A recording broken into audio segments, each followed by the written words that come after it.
SRH ने एक नहीं, दो नहीं, तीन नहीं, बल्कि 4 टीमों की आईपीएल 2024 से खत्म कहानी। सीएसके, डीसी और एलएसजी को याद दिलाई नानी। प्लेऑफ का समझे पूरा समीकरण। बात करें अगर Lucknow super giants versus Sunriser Hyderabad के बीच हुए इस मुकाबले में, तो हमें सुनामी देखने को मिला, तूफानी पारी देखने को मिली। और भैया T20 किस टेम्पलेट में खेलना जाना चाहिए, T20 फॉर्मेट कितना इवॉल्व हो चुका है, कितना आगे बढ़ चुका है, आज के मुकाबले में हमें पता चला। 9.4 ओवर, 167 रन, एक भी विकेट नहीं गिरा है। और याद आ गया वो समय जब हम लोग स्टिक क्रिकेट मोबाइल में खेला करते थे, चौके और छक्के में ऑपरेट किया करते थे, 10 ओवर में 160-167 रन बना लिया करते थे। और वैसा ही खेल ट्रेविस हेड और अभिषेक शर्मा ने खेला है। और इस बड़ी जीत के साथ, इस धमाकेदार जीत के साथ सनराइजर हैदराबाद ने 4 टीमों की प्लेऑफ से कहानी खत्म कर दी है। उसको हम देखेंगे कैसे। प्लेऑफ का पूरा समीकरण हम आपको समझाने का प्रयास करेंगे, आपको बताने का प्रयास ये भी करेंगे कि टॉप 4 में कौन कौन सी टीमें अब पहुंचने वाली हैं, किनके बीच अब लड़ाई है।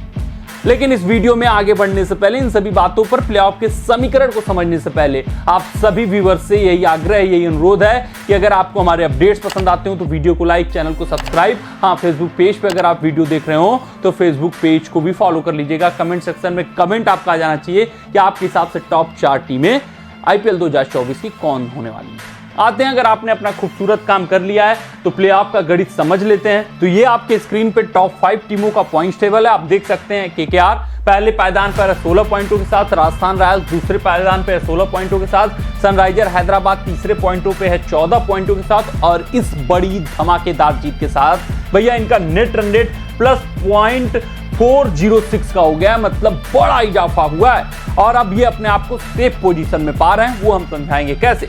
सीएसके टीम के लिए भी इन्होंने काफी चीजें आसान कर दी है, क्योंकि 11 मुकाबले में 12 पॉइंट, और सीएसके अगर अपने 3 मुकाबलों में एक भी मुकाबला जीत जाता है और ये इंश्योर करता है कि बड़ी हार न हो, तो फिर चीजें इनके लिए आसान हो जाएंगी। वहीं डीसी भैया 12 मुकाबलों में 12 पॉइंट, -0.316 का है। वहीं छठे नंबर की बात करें तो लखनऊ सुपर जायंट्स -0.769, 12 पॉइंट है इनके। आरसीबी 11 में 8 पॉइंट है, पीवीकेएस 11 में 8, एमआई 12 में 8, जीटी 11 में 8। तो बात कर लेते हैं सबसे पहले ऑफिशियल ऐलान की। तो भैया ऑफिशियल ऐलान ये है कि मुंबई इंडियंस पहली टीम हो चुकी है जो कि एलिमिनेट हो चुकी है ऑफिशियल तौर पे। अब ये किसी भी गुणागणित से, किसी भी समीकरण से, किसी भी मैथमेटिकल कैलकुलेशन से भी प्लेऑफ में नहीं पहुंच सकते, ये कंफर्म हो चुका है। यानी कि हमें क्यू से पहले ई मिल चुका है। अब बात करते हैं कि और कौन कौन सी टीमें लगभग एलिमिनेट हो गई हैं। मैथमेटिकल कैलकुलेशंस जरूर अलाइव है, लेकिन प्रैक्टिकल चीजें नहीं अलाइव हैं। तो आप देखेंगे टॉप 4 पर नजर डालेंगे तो देखिए हैदराबाद पहले से 14 पॉइंटों तक पहुंच चुकी है। यानी कि ये 3 टीमें अगर 14 पॉइंटों तक लड़ाई होगी तो कंफर्म पहुंच चुकी है, एसआरएच, आरआर, केकेआर। हाँ, चौथी टीम है सीएसके जो 12 पॉइंटों पे है, लेकिन इनके मुकाबले बचे हैं 3। एक भी मुकाबले में सीएसके जीत अर्जित कर लेगी भैया, वो पहुंच जाएंगे। और सीएसके टीम है वो एक मुकाबला तो जरूर ही जीतेंगे, आप भी मानकर चल रहे हैं। तो प्रैक्टिकल हम मानकर चल रहे हैं कि सीएसके 14 पॉइंटों पर, इनका net run rate even better than Sunriser Hyderabad. इनको सिर्फ और सिर्फ ये इंश्योर करना है कि बड़ी हारना है, ताकि अगर 14 पॉइंटों तक लड़ाई हो तो वो पहुंचे। तो 14 पॉइंटों तक लड़ाई होगी तो भैया केकेआर, आरआर, एसआरएच, सीएसके ये कंफर्म्ड है कि पहुंचेंगी ही पहुंचेंगी। ये सिंपल, साफ और सटीक कैलकुलेशन है, जिस कारण से ये जो टीमें हैं जो 14 पॉइंटों तक सोच रही थी इस मुकाबले से पहले कि पहुंच सकते हैं, मैथमेटिकल कैलकुलेशन अलाइव है, वो है आरसीबी, पीवीकेएस और जीटी। ये लगभग एलिमिनेट हो चुकी हैं, सिर्फ इफ्स एंड बट्स बाकी हैं। आप कह सकते हैं कि ड्रेसिंग रूम में चर्चा हो सकती है कि ये हो जाए, ये हो जाए, लेकिन होगा नहीं। सीएसके 3 में तीनों हार जाए अपने आप में बड़ी बात है, एक जीत जाएगी, वो पहुंच जाएगी, 4 टीमें तब तय हो जाएंगी अगर आरसीबी, पीवीकेएस और जीटी में से पहुंचने की किसी की नौबत आएगी।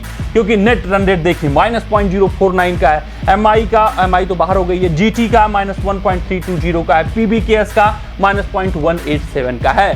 तो ये साफ हो गया है कि 14 पॉइंटों की लड़ाई में सीएसके, एसआरएच, केकेआर और राजस्थान रॉयल्स ही पहुंचेगी। बाकी की टीमें चाहे वो डीसी हो, एलएसजी हो या फिर आरसीबी हो, पीवीकेएस हो, जीटी हो, सब छटकर बाहर हो जाएंगे। क्योंकि अगर 14 पॉइंटों पर लड़ाई होगी, नेट रन रेट में बहुत पीछे हैं, चाहे एलएसजी की बात कर लें, चाहे डीसी की बात कर लें।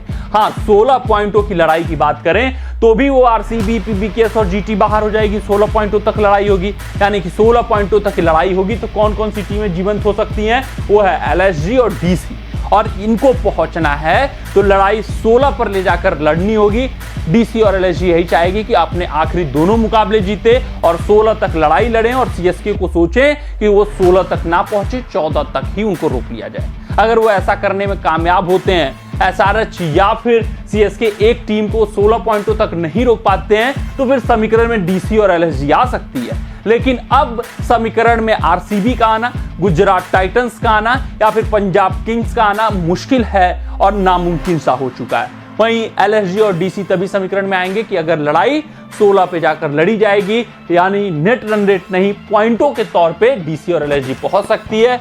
हाँ, इनको यह भी प्रे करना होगा कि सीएसके और सनराइजर हैदराबाद 16 ना 14 तक ही रुक जाए।